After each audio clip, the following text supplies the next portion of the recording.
Welcome to Manual Education. Welcome to this video. So in this video, we are going to discuss English section, and that is of IPMAT and ZipMAT. For the ZipMAT also, so it is gonna be like this कि यहाँ पे आपको इन IPMAT Indore Rohtak and ZipMAT के regarding जो भी English section में किस तरीके से आपको प्रिपरेशन करनी है, कैसे आपको इंग्लिश के सेक्शन को क्रैक करना है, we are gonna discuss in the video. So stay tuned till the end of the video and you will learn how to crack that particular IPMAT and ZipMAT.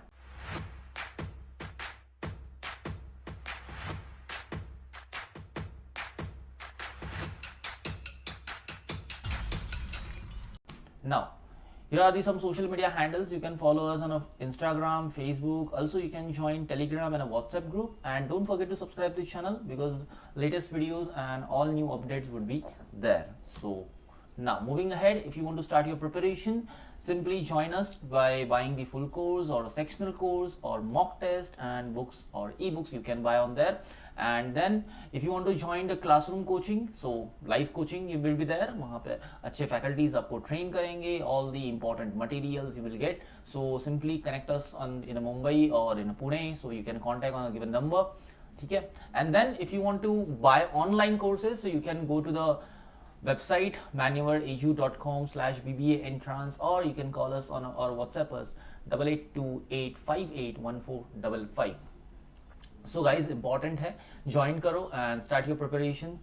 Now moving ahead, guys, these are the some reputed IIMs: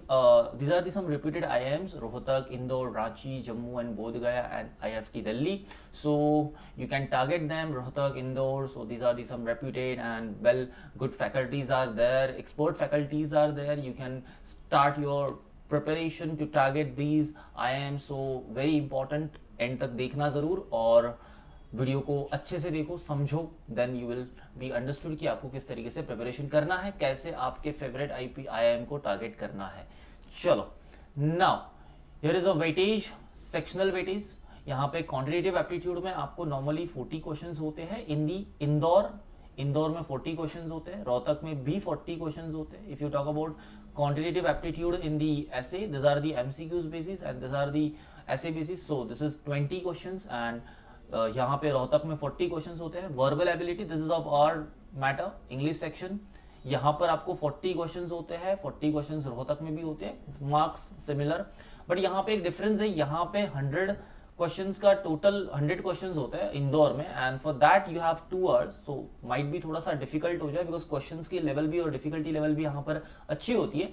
Rohtak में 120 होते हैं और 120 होने के बावजूद ये थोड़ा सा मॉडरेट के नीचे आ जाता है. You can solve it, you can crack it, but not that हाँ कि एवरेज के भी नीचे हो, आपका प्रिपरेशन अच्छा नहीं है, you will B like that कि या आई विल डू इट, तो नहीं होगा. आपको प्रिपरेशन तो करनी होगी. Then moving ahead, here is English section. Guys यहाँ पे क्वेश्चंस जो होते हैं, देखो यहाँ पर ना थोड़ा सा अलग अलग होता है. जैसे कि इंदौर की बात करूं तो इंदौर में आपको ज्यादा फोकस होता है एग्जाम में, वो फोकस आपके कॉम्प्रिहेंशन एंड वर्बल स्किल पे होता है. कॉम्प्रिहेंशन एंड वर्बल स्किल पे ज्यादा होता है. ऑल्दो वहां पे क्वेश्चंस होते हैं वोकैब एंड ग्रामर पर, जैसे कि फिलअप हो, एक आध 2-3 फिलअप पूछ लिए, तो सेंटेंस करेक्शन पूछ लिया, तो फोकस वोकैब एंड ग्रामर पे भी होता है. सो ऐसा नहीं है कि इनको इग्नोर करना है, you have to do this because again reading comprehension, para jumble, para completion, इनको सॉल्व करने के लिए आपको वोकैब एंड ग्रामर की जरूरत तो पड़ेगी. So you have to prepare for that. But आपका फोकस जो इंदौर के लिए होना चाहिए वो ज्यादा करके कंप्रीहेंशन एंड वर्बल एबिलिटी पे होना चाहिए. Then coming to the Rohtak part, तो रोहतक के लिए आपको क्या करना होगा, वोकैब और ग्रामर को अच्छे से करना है. हाँ, वहां पर भी कंप्रीहेंशन एंड वर्बल आता है, but it is not that difficult like Indore की तरह डिफिकल्ट नहीं होता, but you can deal with it. तो ऐसे टाइप का होता है. सो उसके लिए आपको यहाँ पर ज्यादा करके वोकैब एंड ग्रामर पे फोकस करना होगा. तो रोहतक में ये पार्ट होता है. Rohtak is of like a moderate to difficult, but then Indore is like a difficult level. So you have to be like that कि आप जिस भी एग्जाम को टारगेट कर रहे हो तो उसके अकॉर्डिंगली प्रिपरेशन रखना होगा. देन अब देखो, ये जनरल आइडियाज है जो भी हम यहाँ पे डिस्कस करने वाले हैं. It is not a specific towards like person to person. आप अपनी हिसाब से इनको वैरी एंड अपने अकॉर्डिंगली इनको फ्लेक्सिबली यूज कर सकते हो. देखो, अब आपको पहली चीजें तो क्या करना होगा, ये सबके लिए एप्लीकेबल है, ये एप्लीकेबल टू ऑल है. This section is applicable to all of you, like सबके लिए एप्लीकेबल हो जाएगा. क्यों? क्योंकि यहां पर आपको क्या करना होता है, ये अप्लाई करते वक्त आपको क्या करना होता है, सबसे general ideas, that is PYQs. आपको पीवाईक्यूज देखने होंगे, it is very important. PYQs देखोगे तब जाके आप समझ पाओगे कि पेपर में क्वेश्चंस किस टाइप से आते हैं, क्या डिफिकल्टी लेवल है, आपको कितने उसमें से समझ में आ रहे हैं, क्या क्वेश्चंस की फ्रेमिंग है वो आपको समझ में आता है। देन पैटर्न्स ऑफ क्वेश्चंस, मैंने अभी बोला कि अगर पीवाईक्यूज देखोगे ऑटोमेटिकली प्रीवियस ईयर क्वेश्चंस देखने के बाद आपको ऑटोमेटिक आइडिया हो जाता है कि what would be the next, क्या हो सकता है इन कमिंग एग्जाम, तो वहां पर आपको आपकी आइडियाज मिल जाती है, यू कैन प्रिपेयर अकॉर्डिंगली, ठीक है। Then important to be aware of your exam methodology. Exam methodology का मतलब मेरा यहां पर ये है कि आपके जो क्वेश्चंस पूछे गए हैं उन क्वेश्चंस की क्या क्रोनोलॉजी है, कितने इंटेंसिफाइड क्वेश्चंस है, किस टाइप से क्वेश्चंस पूछे जाते हैं, ग्रामर पे फोकस ज्यादा कर रहा है, वोकैब पे फोकस ज्यादा है, वर्बल एबिलिटी पे कैसे फोकस कर रहा है, कौन से क्वेश्चंस को किस तरीके से फ्रेम करता है, ये सारी मेथोडोलॉजी वहां पर आपको ऑब्जर्व करनी है एंड उसके अकॉर्डिंगली आपके क्वेश्चन पेपर को सॉल्व करने की स्ट्रेटेजी आपको बनानी है। यहां पर स्ट्रेटेजी बनाते वक्त आपका time, it is very important कि आप टाइम के लिए, टाइम मैनेजमेंट के लिए प्रिपरेशन करो। दूसरा, आप क्वेश्चंस की सॉल्विंग मेथड के ऊपर फोकस करो कि किस तरीके से आप सॉल्व कर पाओगे और किस तरीके से उनको टैकल करोगे। देन सम इंपॉर्टेंट पॉइंट्स, यहां पर कुछ ऐसे इंपॉर्टेंट पॉइंट्स है। ये तो हो गया आपने स्ट्रेटेजी के लिए किया कि मुझे मेरी स्टडी किस तरीके से करनी है, इसके लिए आपने यहां से फॉलो थ्रू ले लिया। लेकिन देन आप जब स्टार्ट करोगे तो प्रिपरेशन के अंदर आपका जनरल आइडिया क्या क्या होनी चाहिए, जनरल पॉइंट्स आपको क्या क्या करने होंगे। देखो, पहले तो द हिंदू रीड करना is utmost important thing, because वहां से आपको वोकैब बहुत ज्यादा सीखने मिलता है। देन आपकी वर्बल स्किल बहुत अच्छी हो जाती है, कंप्रीहेंशन स्किल आपको वहां पर सीखने मिलती है, कंप्रीहेंशन इंप्रूव कर पाओगे। और ये अगर नहीं होगा, देखो गाइस, ये 3 स्किल अगर आपके पास नहीं है, इसके साथ अगर ग्रामर की रिवीजन आपकी नहीं है, so it means it is very difficult to solve even easy exam also. तो इजी एग्जाम्स भी आप क्रैक नहीं कर पाओगे अगर ये स्किल्स आपके पास नहीं है। तो द हिंदू रीड करना is utmost important for the IPMAT and JIPMAT. Then practice grammatical questions on a daily basis. यहां पर ग्रामेटिकल क्वेश्चंस को डेली बेसिस पे प्रैक्टिस करना जरूरी है। मैंने अभी बोला revision is very important, revision नहीं करोगे ग्रामर को नहीं समझ पाओगे। Then moving ahead, expand your vocabulary. Simple है, यहां पे एक ही फंडा है, read read read and right. नहीं समझ में आता, नोट डाउन करो, वर्ड्स को नोट डाउन करो, उनके मीनिंग्स को नोट डाउन करो, सिनोनिम, एंटोनिम्स, देयर डेफिनेशंस, थोड़ी सिंपल लिटरल डेफिनेशंस लिखो जिसकी वजह से आपको उसका नॉलेज रहे, ब्लरिश आइडिया रहे, so you can get a context idea, contextual ideas, contextual meaning, connotations, and that would help you to get of your answers and आपको आंसर्स मिल जाएंगे वहां पर। Then practice answer different type of questions. Different type of questions का मतलब यहां पे होता है, आपने जो पीवाईक्यूज देखा है उसमें से जो उन पे एवरेजली ज्यादा क्वेश्चन पूछे जाते हैं उनके ऊपर अच्छे से प्रैक्टिस करो। लाइक अगर मैं यहां पे बात करूं तो इंदौर में अगर बात की जाए ना, तो गाइस इंदौर में आरसी, पैरा कंप्लीशन इसके लिए ना बहुत ज्यादा फोकस होता है, तो इसके ऊपर आप ज्यादा फोकस करो, ठीक है। एंड देन अगर रोहतक की बात करो तो वहां पर वोकैब होता है, तो उनके ऊपर ज्यादा फोकस करो, वहां पे ग्रामेटिकल क्वेश्चंस ज्यादा आते हैं, उनके ऊपर ज्यादा फोकस करो, उनके क्वेश्चंस को डेली बेसिस पे ज्यादा सॉल्व करो। तो ये आपको प्रैक्टिस करते वक्त ध्यान रखना है। देन सिंपल है, उसके बाद आप स्ट्रैटेजीज अपनी जो आपके अकॉर्डिंग जो प्रिपरेशन आपकी जैसे हुई है उस लेवल पे आप अपनी स्ट्रैटेजी बनाते जाओ। टाइम के लिए स्ट्रैटेजी होनी चाहिए आपकी, मार्क्स आपको कैसे सिक्योर करने हैं, कहां आपको कौन से क्वेश्चंस को लीव करना है, कौन से क्वेश्चंस को लीव नहीं करना है, उन क्वेश्चंस के ऊपर आपको फोकस करना होगा। कहां आपके वीक पॉइंट्स है, कहां स्ट्रॉन्ग पॉइंट्स है, उन सारी चीजों पे आपको काम करना होगा। देन रेगुलरली रिव्यू करो, एनालाइज करो कि आप कहां मिस्टेक कर रहे हो, जो भी मिस्टेक हो रही है उनको नेक्स्ट टाइम आप इंप्रूव करो। टिल दी एग्जाम आपकी जो मिस्टेक्स है वो मिनिमल होनी चाहिए या फिर नहीं होनी चाहिए। अगर मिस्टेक्स मिनिमल होगी, नहीं होगी, तो ही आपका मार्क्स जो है वो अच्छा रहेगा। देन ये हो गया आपकी जनरल प्रिपरेशन। जनरल प्रिपरेशन आपने कर ली। अब जनरल प्रिपरेशन के बाद जब आप पर्टिकुलरली जनरल प्रिपरेशन के अंदर टॉपिक वाइज स्टडी करते हो, लाइक आप ग्रामर के लिए स्टडी कर रहे हो, ग्रामर के लिए स्टडी करते वक्त बहुत से लोगों का क्वेश्चन होता है कि सर ग्रामर को कैसे करें, ग्रामर को कैसे करें। गाइस सबका एक ही आंसर है, revision. Revision is the only answer, ठीक है। और उसके बाद प्रैक्टिस। आप अगर रूल्स को रिवाइज नहीं करोगे, क्वेश्चंस को प्रैक्टिस नहीं करोगे, देन इट इज इम्पॉसिबल कि आप ग्रामर सेक्शन को क्रैक कर पाओ। मतलब बहुत ज्यादा इंपॉसिबल है, नहीं हो पाएगा, वो चीज पॉसिबल ही नहीं हो सकती। Then revision is a solution of all problems. मैंने अभी बोला कि यहां पर और कोई सॉल्यूशन नहीं है। रीड करो, रिवीजन करो, ऑलवेज प्रैक्टिस करो, that would make you perfect, right. Then vocabulary, बहुत लोग पूछते हैं वोकैबुलरी के लिए क्या करना है। Guys word power made easy, best solution for the vocab. देखो यहां पर वर्ड पावर मेड इजी आपको वर्ड्स को समझना सिखाती है। वर्ड्स को समझना सिखाती है। Word power made is not a dictionary जो आपको सारे वर्ड्स लाके दे दे, ऐसा नहीं होगा। आपको वहां से वर्ड्स को कैसे समझना है, वर्ड्स की मेथोडोलॉजी समझ में आती है, वर्ड्स के फॉर्मेट समझ में आते हैं, पैटर्न समझ में आते हैं, and on that basis you can eliminate the options, you can use that elimination technique on the basis of word power made easy guys. और अगर वर्ड पावर मेड इजी नहीं है आपके पास, अगर बुक आपको समझ में नहीं आती है, तो सिंपल आओ मैन्योर में, मैन्योर की वेबसाइट पे जाओ, वहां पर आप कोर्स परचेस करो, आपको वर्ड पावर मेड इजी के 47 सेशंस वहां पे अवेलेबल हो जाते हैं, कंप्लीटली बुक एक्सप्लेन्ड है वहां पर। Then if you joined classroom, if you joined online classes, if you joined live classes, so you will be getting all the ideas and all the tricks of elimination on the base of word power made easy. So start your preparation and buy that courses. So here आपको word power made easy के ऊपर practice करनी होगी। Then guys, reading the Hindu read कर रहे हो, ठीक है, द हिंदू रीड कर रहे हो। कुछ लोगों को अगर प्रॉब्लम होती है द हिंदू को एट ए टाइम स्टार्ट करने में, तो थोड़ा सा इंडियन एक्सप्रेस पे पहले फोकस कर लो, then come to the Hindu, because it will help you to understand difficult words, right. तो थोड़ा सा आ जाओ, चलेगा। इंडियन एक्सप्रेस करोगे तो भी चलेगा, बट ऐसा नहीं कि इंडियन एक्सप्रेस से ज्यादा फोकस करना है, फोकस तो द हिंदू पे करना है। बट देन अगर नहीं हो रहा है, नहीं समझ में आ रहा है, आप द हिंदू थोड़ा बहुत रीड कर लो, थोड़ी सी रीडिंग फ्लो बना लो, and then come to the Hindu, it will help you to understand all those difficult word.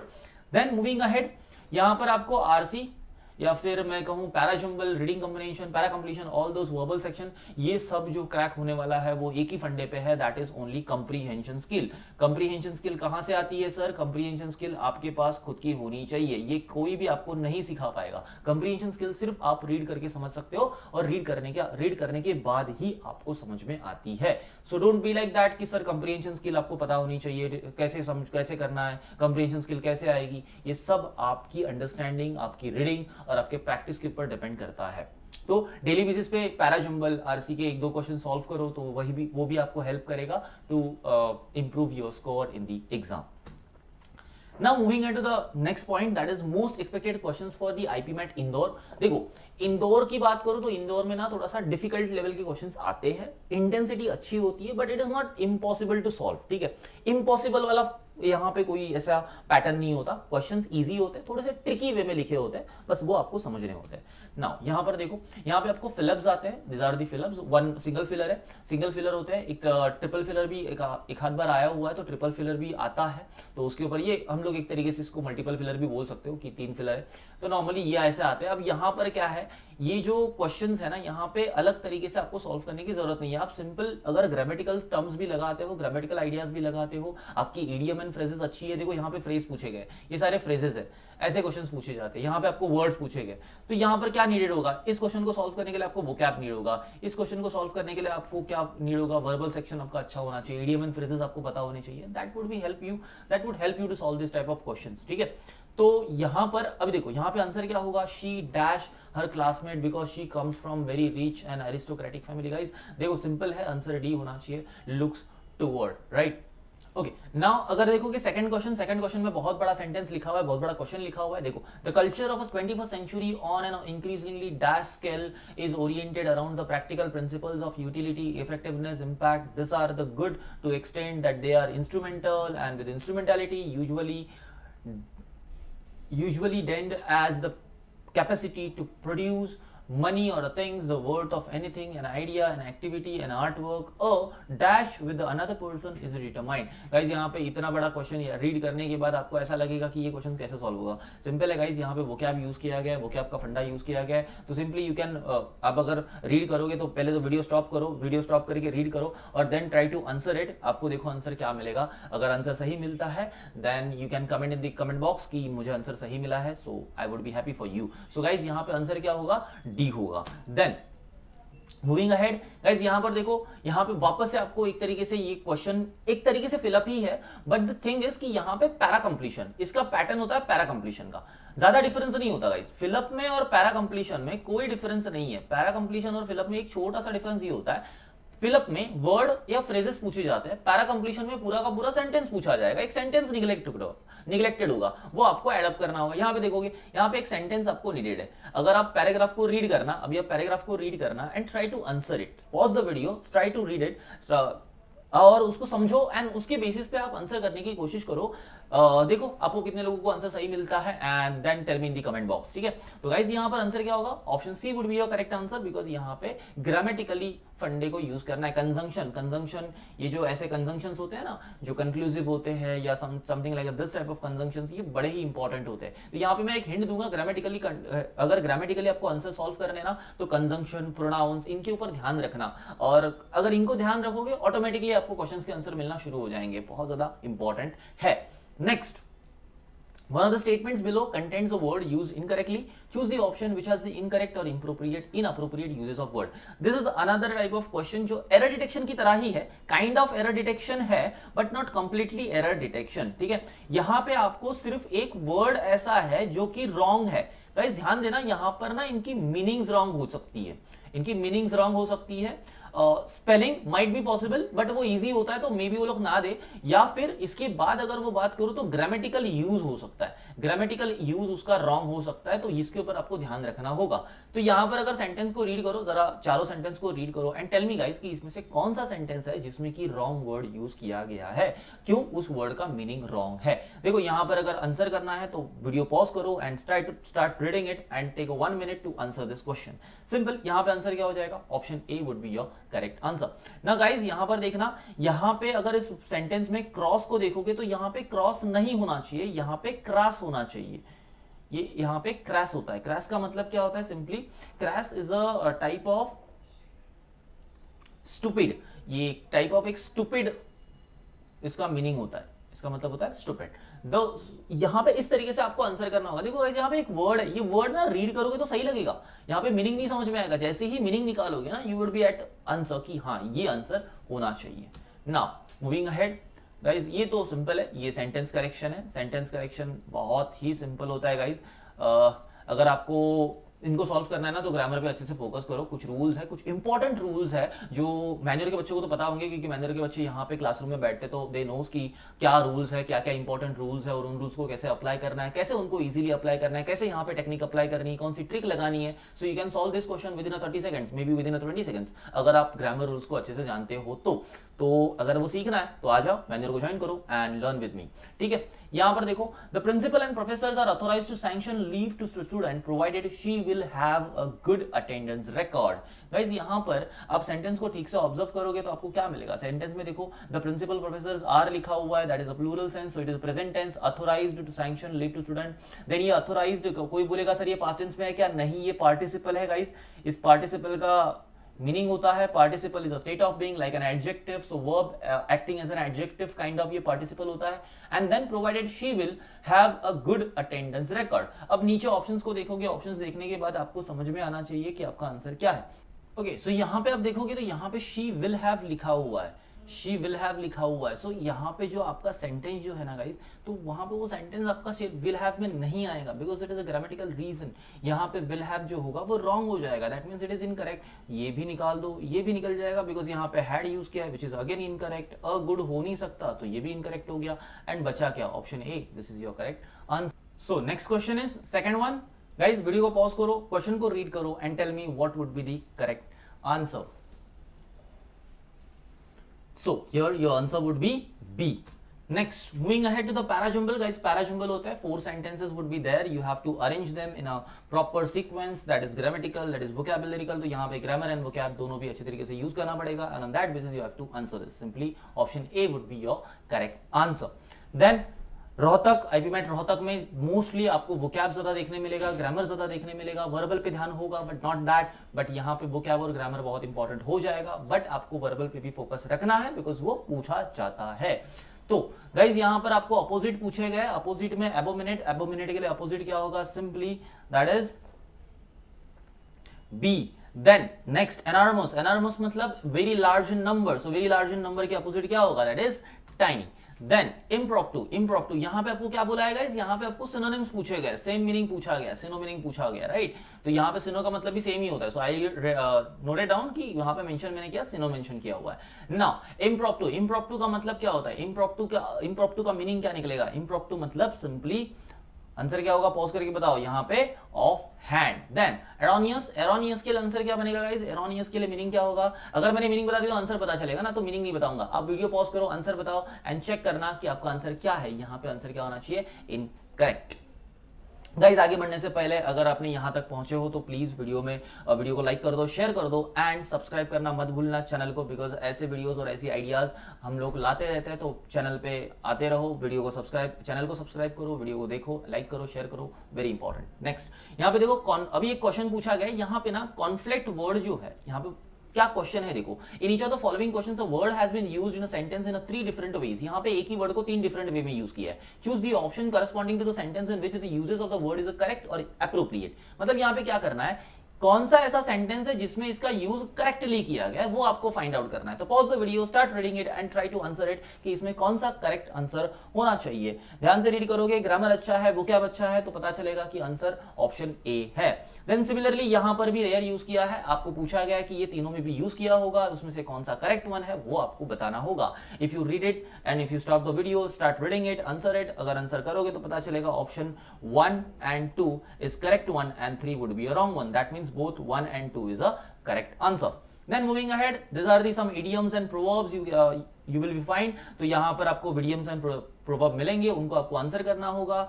To make a clean breast of, हाँ गाइस एक बात बताऊं, यहाँ पे ये जो idiom and proverbs पूछे गए जाते हैं या फिर idiom and phrases पूछे जाते हैं, जो वो क्या पूछे जाता है ना, वो मैन्यूअर के इंग्लिश के बुक में बड़ा ही अच्छे से कंपाइल्ड है, वहां पे बहुत इंपॉर्टेंट, क्योंकि वहां से बहुत ज्यादा क्वेश्चंस यहाँ पे मिलते हैं। तो आप ज्वाइन करो and start preparing for it. Then to make a clean breast का मतलब क्या होता है? सिंपली कन्फेस करना, that is option C is your correct answer. To have an axe to grind, ये एक तरीके से एक ऐसी एक्स होती है जो आपको ही नुकसान कर सकती है, आपके साथ सामने वाले को नुकसान कर सकती है। That means it is private ends to serve, that is selfish motive. In short selfish motive is like that कि जो आपको भी हर्ट करता है सामने वाले को भी हर्ट कर सकता है। It is a two sided axe, so that is axe to grind. Then war of महार, अभी यहां पे क्या पूछा गया? Find erroneous part of the given sentence. यहां पे क्या होगा? Error detection, simply it is error detection. Now यहां पे देखो, war of Mahabharat is the full length illustration of the righteous word no error. यहां पे पूछा गया, 4 पार्ट किए होते हैं, option A, option B and option C. ये जो बी पार्ट है वो इसके लिए होता है, सी पार्ट जो है वो इसके लिए होगा। सो अगर इसमें एरर है तो आप सी बोलोगे, इसमें एरर है तो आप नहीं है तो आप डी बोलोगे। देन अब देखो यहां पर अगर सेंटेंस को ठीक से देखोगे तो यहां पे लिखा है war of Mahabharat is a epic. ये एक एपिक इवेंट है, राइट? एपिक हो या एपिक इवेंट हो, लिटरेचर हो, कोई भी, अगर वो इवेंट यूनिक इवेंट है, वापस से वो यूनिक इवेंट नहीं हो सकता, दैट मींस उसके पहले आपको एक आर्टिकल यूज करना पड़ता है, दैट इज आर्टिकल द। तो आपका एरर कहां पर है? आर्टिकल, आपका एरर कहां पर है? पार्ट ए में आपका एरर है। तो सेंटेंस करेक्ट कैसे होगा? The war of Mahabharat is a full length illustration of a righteous war. Then moving ahead, this is another para jumble जो रोहतक में पूछा जाता है। इस टाइप से रोहतक में पूछा जाता है। यहाँ पे 6 सेंटेंस होंगे, फर्स्ट वन फिक्स होगा, लास्ट वन फिक्स होगा एंड बीच में जो 4 सेंटेंसेस है वो जंबल्ड करके रखे होंगे। आपको उनको क्या करना है? सही सीक्वेंस में लगाना है। सो you can use a hint of this sentence and this sentence. तो इसका हिंट यूज करो और क्वेश्चन को सॉल्व करने की कोशिश करो। पॉज करना वीडियो और स्टार्ट करो और बताओ मुझे कि आंसर क्या होगा। कमेंट बॉक्स में आंसर करना, देन चेक द आंसर। यहां पे आंसर क्या मिलेगा आपको? B. Then next analogy. Guys अगर सिंपलेस्ट क्वेश्चन अगर कुछ पेपर में होता है ना तो वो एनालॉजी होगा शायद, क्योंकि इससे अगर सिंपल कुछ नहीं है। अगर वो क्या पता है, अगर पता है सिंपल वो क्या भी पता है ना गाइज, तो इससे सिंपल कुछ नहीं होगा। तो सिंपल यहाँ पे क्या पूछा है? Jeopardy and peril. तो जियोपार्डी एंड पेरिल अगर रिलेशनशिप में है तो गाइज आप कमेंट बॉक्स में जरा बताओ कि जियोपार्डी होता क्या है, ठीक है? जियोपार्डी का मीनिंग जरूर बताना। तो आंसर यहाँ पे क्या होगा? Option A, that is jealousy and envy. So this much of the Indore, Rohtak and JIPMAT की रिगार्डिंग भी हम लोगों ने डिस्कशन किया, इंदौर और रोहतक के रिगार्डिंग भी हम लोगों ने डिस्कशन किया। All those theories and all those ideas जो आपको यहाँ पर पेपर प्रिपरेशन के लिए लगाने हैं, एग्जाम प्रिपरेशन के लिए लगाने हैं, तो गाइज accordingly prepare करो, accordingly practice करो. Practice is the main method, revision is the main method to solve any question and to crack any exam. So guys, again, if you are a Mumbai based, you can join us on a Vasai at a Vasai, Dadar, Andheri, Thane, Borivali and Pune start हुआ है. So start connecting it guys. अगर आप पुणे में रहते हो तो now you can join us on Pune branch and start your preparation with us. For that, you can contact on the given number 8484091632 for the Pune branch. I am specifically mentioning it. And then if you are not a Mumbai base, if you are outside the Mumbai, if you are not Maharashtra base also, अगर आप मुंबई में नहीं हो, महाराष्ट्र में हो, India में हो, कहीं पर भी हो, अगर आपको ज्वाइन करना है तो आप लाइव क्लासेस ज्वाइन कर सकते हो. For that reason you have to connect on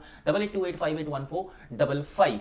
and guys अपना प्रिपरेशन स्टार्ट करो, एग्जाम को क्रैक करो, एंड वीडियो को शेयर करना मत भूलना, लाइक करना मत भूलना, and subscribe the channel. Thanks for watching the video.